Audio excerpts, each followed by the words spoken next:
Magandang araw, bagong Pilipinas. Narito ang special coverage para sa ikalawang bahagi ng Trillion Peso March. Nananatiling mahinahon at lubos na maayos ang kapaligiran sa EDSA People Power Monument habang naghahanda ang mga mamamayan para sa ikalawang yugto ng Trillion Peso March. Ang pangkalahatang sitwasyon ay nagpapakita ng kalmadong paghahanda kung saan ang bawat detalyeng pangkaayusan ay maingat na inihahanda upang maiwasan ang anumang insidente ng kaguluhan.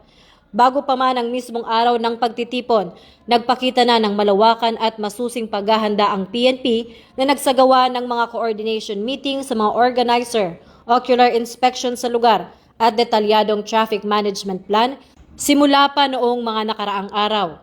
Sa mismong araw, mahigpit na ipinapatupad ng PNP ang kanilang direktiba ng maximum tolerance na tinitiyak na ang karapatan ng mga mamamayan sa pagtitipon ay igagalang ng buo.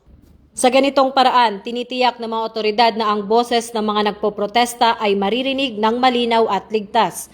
Dahil ito ang bagong PNP para sa bagong Pilipinas, serbisyong mabilis, tapat at nararamdaman. Yan ang pinakahuling balita sa oras na ito. Ako po si Patrolwoman Sari Bernales, nagbabalita para sa Police News Express.